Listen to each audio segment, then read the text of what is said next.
Talandier, une enquête que vous êtes allé mener en Haïti sur les traces donc de ces morts vivants.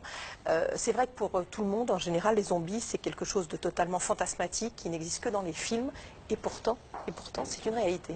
Alors, ce qui est intéressant, c'est d'explorer ce mythe avec un regard qui est en effet à la fois médico-légal et anthropologiste. Et ce double regard permet d'appréhender ça de façon très cartésienne. Moi, ce qui m'intéressait, c'est un retour aux sources. Que représentent les individus considérés socialement en Haïti comme des zombies, comme des morts vivants? Il y a plusieurs explications possibles, plusieurs regards possibles, mais il fallait vraiment aller enquêter dans des cimetières, aller enquêter dans des temples vaudous, aller enquêter également auprès de juristes, d'anthropologues et de médecins qui soignent ces zombies. Mais le terme finalement de mort vivant est assez juste.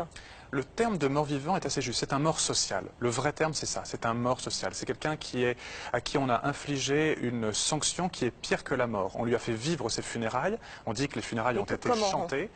En fait, c'est une substance qui est une toxine, principalement une neurotoxine qui est la tétrodotoxine, extraite d'un poisson, le fougou, le foufou aussi, qui est distillée un petit peu, on en met dans vos chaussures par exemple, et on l'associe avec d'autres substances qui vont être urticariantes, qui vont provoquer un franchissement de la peau de cette substance. Et quelques heures plus tard, ça va déclencher chez vous un état de mort apparente.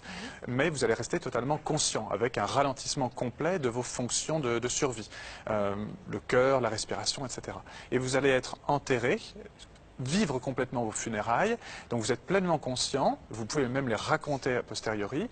Vous êtes enterré ensuite, les funérailles sont donc chantées, et dans la nuit, le sorcier, qu'on appelle le beau-corps, accompagné de ses aides, va sortir le corps de la tombe, extraire le cadavre, entre guillemets, du cercueil, le ranimer en le mettant la tête en bas, en le flagellant. Il y a une analogie qui est sociale cette fois-ci entre cet ancien mort, si on peut dire, qui est soi-disant ramené à la vie, mais en fait il n'est pas mort, et un esclave. On va changer son nom, et puis on va continuer à le maintenir dans un état d'hébétude, de façon prolongée. Il va travailler dans une autre partie de l'île, dans des rizières, dans des cannes à sucre, ou même dans des usines, mais on va le priver de sel, par exemple, pendant toute sa deuxième existence. Et cette hyponatrémie chronique, plus ou moins associée à la prise d'autres toxiques, va le maintenir vraiment dans un état d'hébétude. Il ne va pas pouvoir s'enfuir. Qu'est-ce qui vous fait dire que tout ça n'est pas une légende?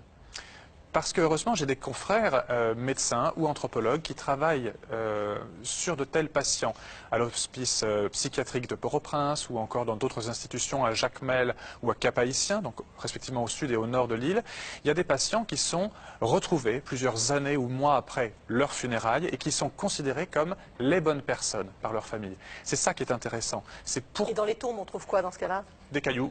Des cercueils remplis de cailloux, remplis de bouteilles vides ou par un autre corps.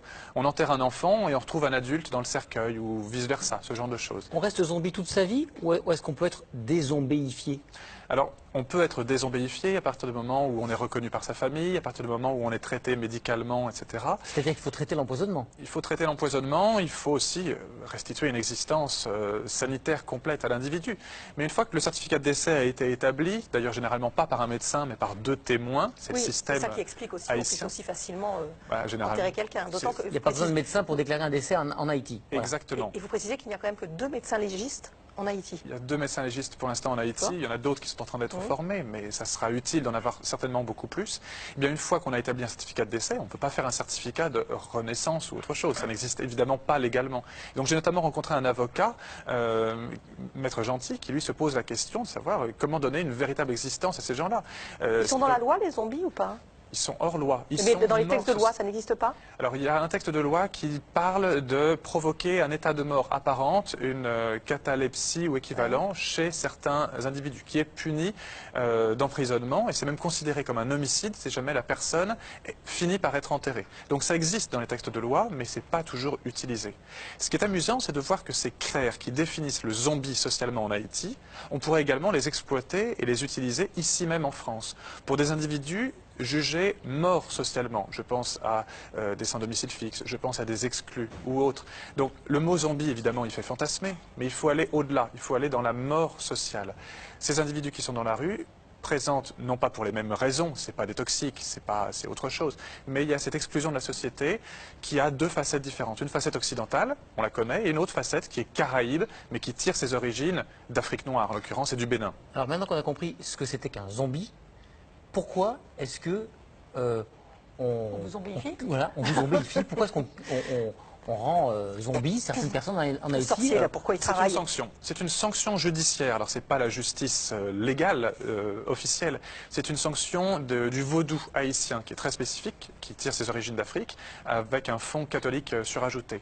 Vous êtes en conflit avec quelqu'un, on va essayer de rendre les parties heureuses, mais finalement ça ne marche pas.